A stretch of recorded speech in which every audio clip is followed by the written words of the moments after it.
Ministeerri muummee Dr. Abiy Ahmed leenjii hooggantoota olaanoo paartii badhaadhinaaf kennaniin dhimmoota badhaadhina Itoophiyaa mirkaneessan hedduu kaasaniiru. Galmi mootummaa ida'amuu badhaadhina hunda galeessa mirkaneessuu ta'uu leenjii kennaa turan keessatti kan kaasan Dr. Abiy kana milkeessuuf yaada ka'umsaa, riqicha ce'umsaa fi gahumsi badhaadhina ta'uu ibsaniiru. Itoophiyaa biyya misoomaa fi nagaadhaan badhaate taasisuuf tokkummaa sabdaneessummaa irratti hojjechuun murteessaa ta'uus dubbataniiru.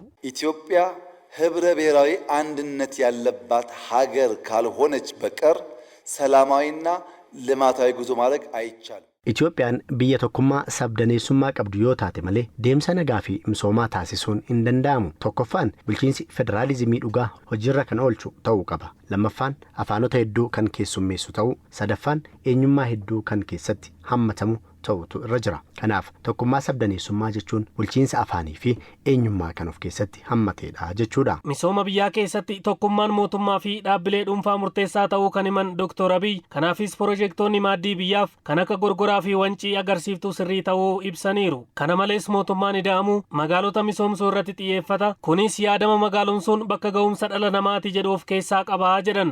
ከተማ ላይ የጀመርነው ስራ ኢምፖርታንት ነው። በመደመር መንግስት hojiin magaalota irratti eegalle murteessaadha. Yaadama mootummaa ida'amuutiin giddugala aadaa hedduu osoo hin misoomsin ida'amuu yaaduu hin dandeenyu. Sababni isaa magaalonni ni guddatu waan ta'eef. Itoophiyaa keessatti magaalonni dhibbeentaa 4 oliin guddachaa jiru. Waan guddachaa jiru kana ammumarraa beeknee beekumsaa fi karooraan haa qajeelchinuudha. Magaalonni daldalaa fi investimentiidha, industirii fi hojii uumuudhaafis giddugaladha. Leenjii kana irratti kallattii hojii gara fuulduraas kan ka'an ministeerri muummee Dr. Abiy Ahmed waraqaa eenyummaa faayidaa misooma koriidarii piroojeektoota maaddii biyyaaf leenjii koodarsii fi filannoon biyyaalessaa dhimma xiyyeeffannoon irratti hojjetamu ta'uus hubachiisaniiru. Kana malees hooggansa dhaloota dhaabbilee fi aadaa keenya jijjiiruu qabnaa jedhan. የአመራር እሳቤ ለዓላማ የተገዛ በዓላማ የሚሰራ tokkoffaa yaadamni hooggansaa kaayyoof kan bitame, kaayyoof kan hojjetu, kan jajjabeessu jijjiirama hooggансaatus barbaachisa.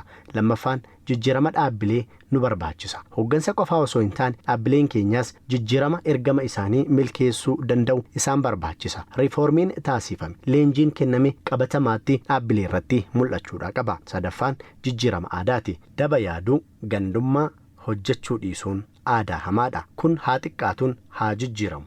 Afraffaan dhaloota ijaaruudha. Daa'imman dirree kubbaa akka oolan, barumsa akka qo'atan, qulqullinni barnootaa akka guddatu, biyya isaanii akka jaalatanii fi tiksanis taasisuudha. Kan biraan dhaabbileen hundi dhibbeentaa meeqa kalaqa namtolchee fayyadamee kan jedhu akka galmaatti kaa'uu qabna. Ida'amuun daandii dhaloota gara badhaadhinaatti geessudha kan jedhan ministeerri muummee Dr. Abiy Ahmed kana milkeessuuf hooggansi mootummaa ida'amuu badhaadhina biyyaatiif itti gaafatamummaa fudhatee hojjechuu qabaa jedhan. መደመር ትውልድን ወደ ብልጽግና የሚያደርስ መንገድ ነው።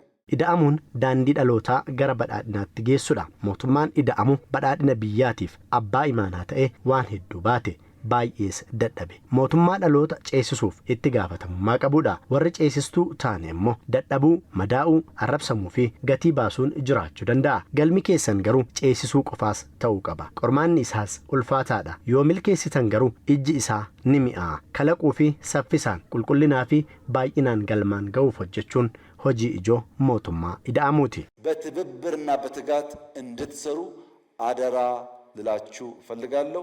እጅግ አድርጌ አመሰግናለሁ።